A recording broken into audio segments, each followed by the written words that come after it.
Hi everyone, it's EmpressAeris, and I'm bringing you guys another Final Fantasy XIV video. Now, I said before I was going to go back to my Final Fantasy YouTube roots, so to speak, and thankfully within the last patch, they've done something in this game that's really interesting. Square Enix has added something called Palace of the Dead, which brings kind of an interesting and rather unusual and unique dungeon to this game, but great thing about it is that it has this nostalgia, so to speak, and it is really easy in the beginning, but eventually it does get harder. The way Palace of the Dead is set up is there's different floors that you climb up, and you can go in with any class and any type of party makeup. It doesn't matter. You could have 4 DPS, you could have 4 healers. You could do whatever you want. And the interesting thing about it is you don't necessarily have to be your job class. I had a friend of mine last night who was literally at a level 1 thaumaturge. We went through all the floors and oh my goodness, it was like he got from level 1 to level 10 but he was still able to make some progress. He needed to level thaumaturge up to 26 to get Swiftcast, so I was like, just go Palace of the Dead, just do thaumaturge, just try it. And it's worth it, I guess. I don't know. Do something 2 birds with 1 stone. Now, when I say 2 birds with 1 stone, there's actually a specific reason why. There are weapons and armor set up. So you get 30 points for each one. So the way it's set up is you need to have 60 total. 30 for your weapon, 30 for your armor, in order to get a 235 weapon. Now, I have been working on this non-stop, let me tell you. For the past couple of days I've been off of work, so it's a grind. The higher your points are, the lower chances, at least at lower levels, you have of getting those points up. The way that works is there's just treasure chests. Silver chests give you the points, gold chests give you items that you can use, and bronze chests just give you items that you can just they're normal items. And what I mean by normal items is like they're X potions and ethers and stuff like that. Or ethers. Because I know there's one of my friends is gonna be like, you need to say ether. You're not pronouncing it right if you say ether. I say ether sometimes because when I was little, that is what I called them. When I was playing Final Fantasy VII. I'm like 4 years old and I'm like, what's this word? What's this word? You know? So ether is just how I pronounced it back then, and I still do it like that sometimes because that's just nostalgia for you. Makes you mispronounce things, I know. Anyways, without further ado, let me just head over to Quarry Mill and we'll get this thing started.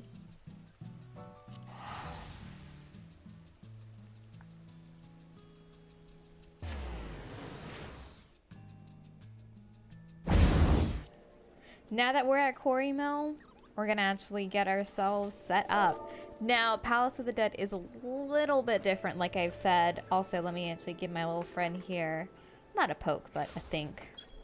Because why not? It's a good friend of mine, Brian. I play Mortal Kombat with him, and I do play Final Fantasy XIV with him on here as well. Anyways, no, this place is completely full. The requirement to do this, if you do this as a new character, you do have to be level 17. Of course, the quest is level 17 when you pick it up. You talk to this NPC here, and this is where you'll get your weapon once you're done filling out all the points and everything for it. Now, the way that this is set up in a nostalgic way, as I've said before, is there are actually save files for Palace of the Dead. Retrace your steps is kind of how they word it. And this is how I have it right now. I went with myself and like 3 of my really good friends. I call them my favorite people in the world. But it's good to have an open slot usually where you can run it over and over again.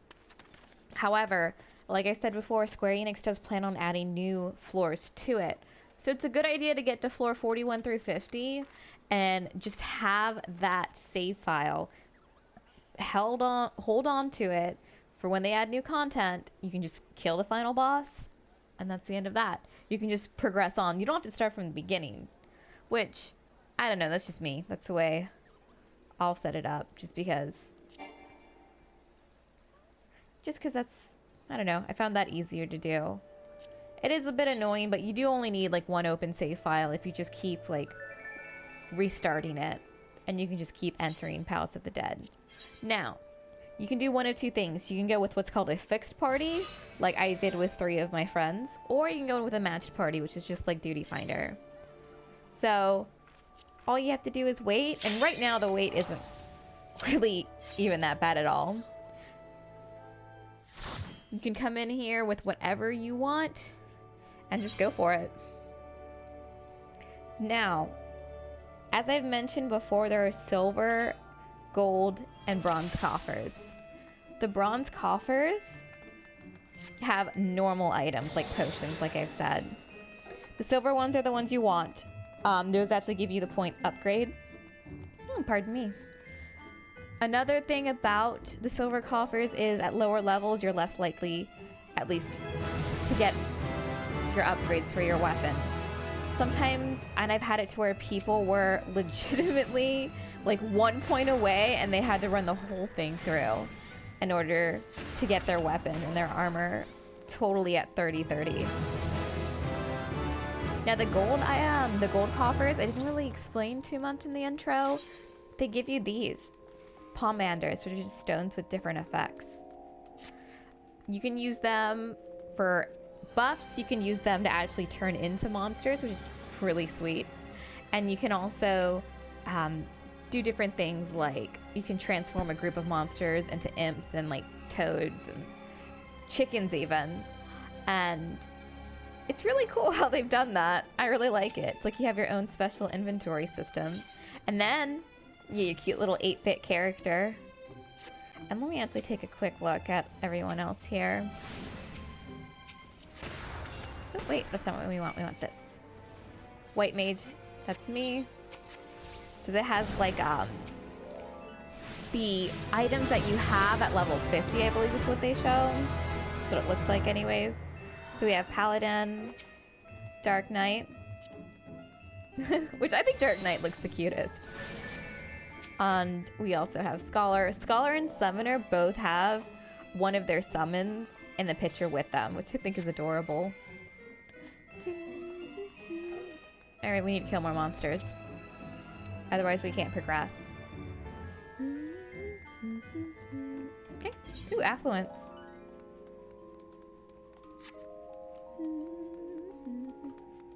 The floors are normally randomly generated as far as I know. The music also is random. So as you go through the floors, you can actually listen to, the 1.0 Mordona theme and different things like that. Hullbreaker Hard is another theme I've heard a lot. And the one from Pharaoh Sirius, the hard mode for that. I've heard that song often too. These earlier levels are actually like extremely easy, as you can see. Also, it's a good idea to have all of your like level 1 through like 5 abilities on your action bars for the very beginning. I should actually lock my hotbar. That's a really good idea. That way I don't have to worry about like mismatching anything or disorganizing my stuff. As you progress through, there are different types of floors. So you'll see like different interiors and things like that. Also, as you can see, I've gotten hit by a trap. There are different traps that can really mess you up. I had it to where floors 41 through 40. Oh, nice. 41 through 50 rather. We were in a room where we had killed all the enemies. Somebody opened a treasure chest, and it was one of those chests that have a bomb or like a landmine in it. So one person stepped on the landmine trap. We had 2 people step on 2 lore traps, and we got completely wrecked. it was not fun. We had so many upgrades too. If you don't complete the floor, those upgrades will not carry over. Also, we got Protect. Let me use that. And there are no enemies that can really do much damage, so we're good here. This part's a cakewalk, trust me on that. It's not a cakewalk once you get to the higher levels. You have to deal with, some monsters have Paralyzed 2, Paralyzed 3. Some monsters have Petrify, and that can sometimes totally destroy a party. But if you're smart and you avoid AoEs and you turn around, you're good.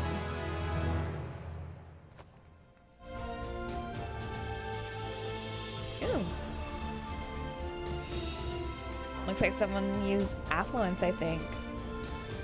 The nice thing about the Pomanders is their effects are really cool. I have gone through this completely, I want to say at least twice. I know the first time, the final boss does kind of seem a little bit too easy, but her, the way that she fights and the way that her, debuffs, I guess you could say, are added. Oh, okay. Because he was trying to just clear that. It can completely destroy you. Basically, there's something called Cold Feet, which if you get hit by it, you get terrified. And if you get hit by it multiple times, it increases how much AoE damage the boss does to you. That's the only time you can really get screwed over. If you avoid Cold Feet, then you're fine. If you avoid Cold Feet, then you're... That sounds so ridiculous. Ooh, Gabby!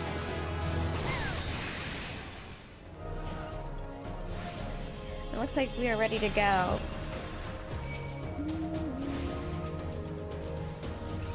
Let me get this. Aww. Oh well. And as you can tell, I'm really close to getting my weapon. I cannot wait. Because I got my little 2-month vacation from this game, it did put me kind of far behind. So this 210 or this 235 weapon will give me a huge boost. And I'm really happy about that.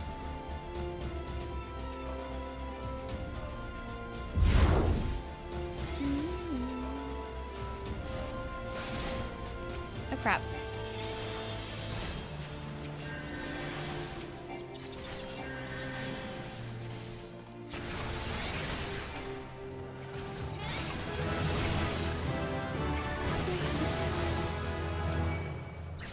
Sweet, you got raised now.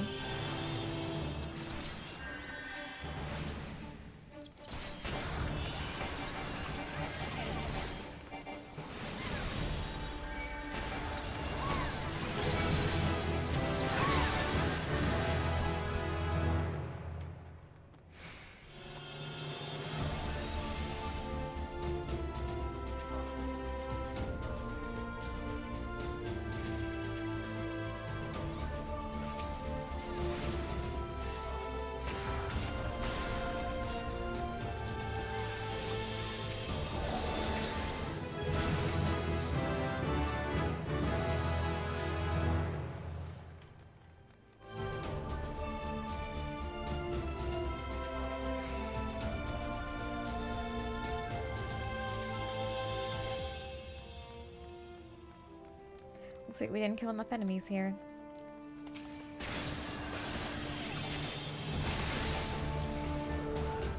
Nope, still not enough.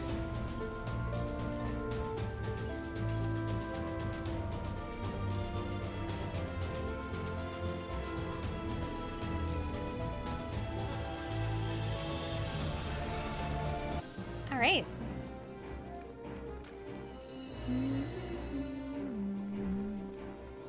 Oh, no more strength. I'll use... Oh, somebody else used it.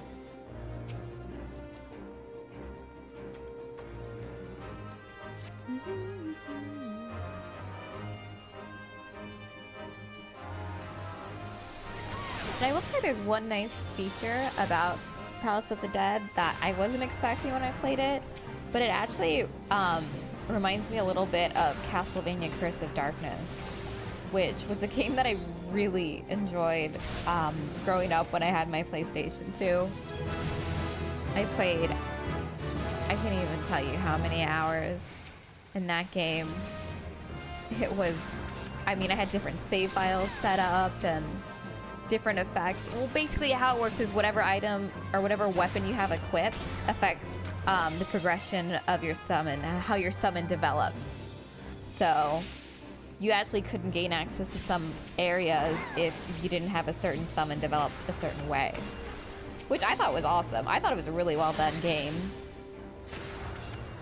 It didn't have as many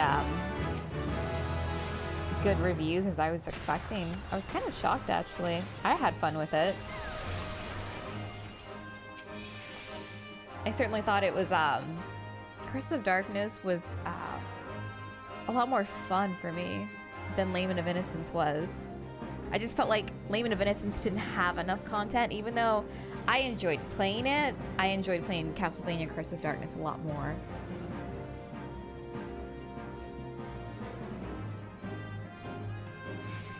Let me get this.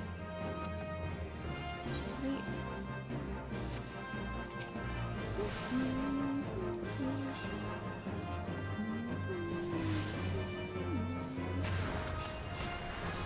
Oh my gosh, I cannot wait to get a Summon.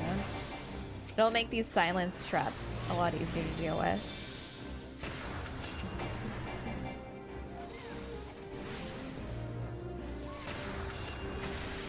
Just whacking with the book, yeah. I've actually had to do that while silent. Just do auto attacks because there's nothing else I can do if Fluid Aura is not up at these low levels.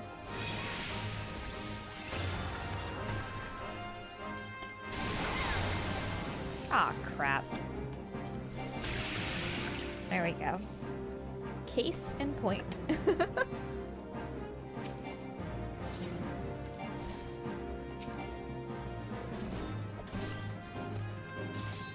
Whack him. Whack him.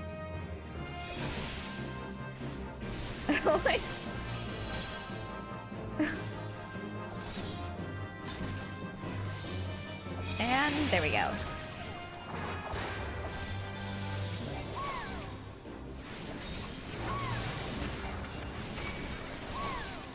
Oh shit, a mimic. There you go.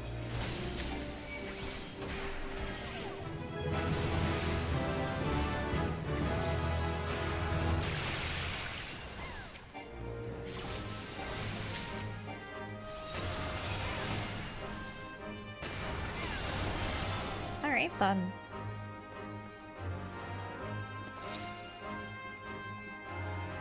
We are good to go. We are almost done. Probably... oh crap, that's not affluence.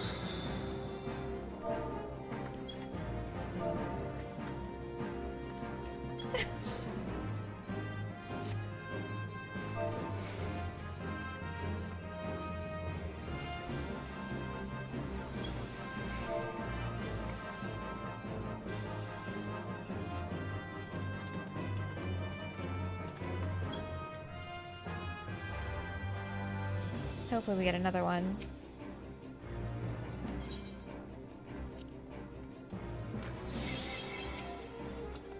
Alright.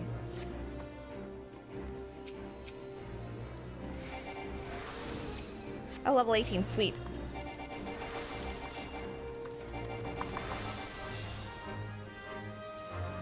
When you start fighting Maboros, Presence of Mind and Asuna is your best friend if someone gets hit by that.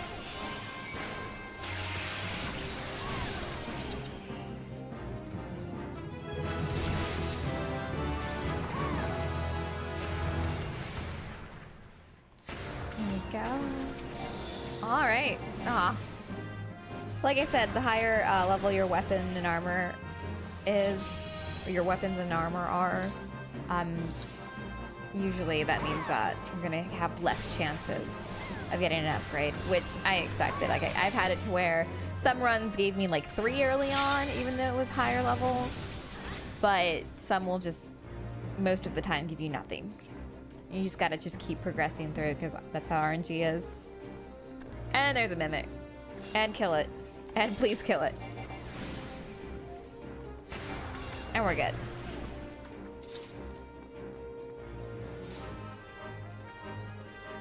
We are now about to fight the boss, which, do we have a lust? Do we?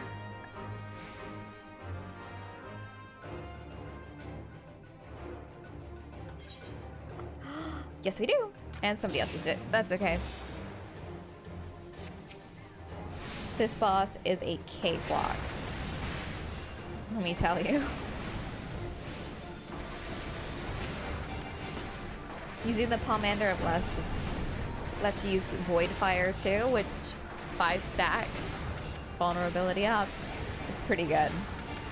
Especially helpful if you have a bunch of melee in the final boss fight. Ooh. Did that even hit me? You.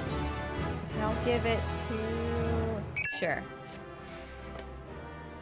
Oh.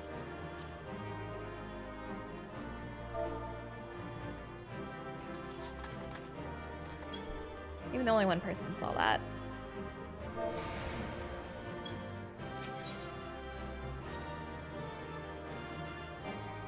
Oh, sweet, got accommodation. Even though he screwed up the freaking Pomander of Fortune. Alright. Next up, part 2.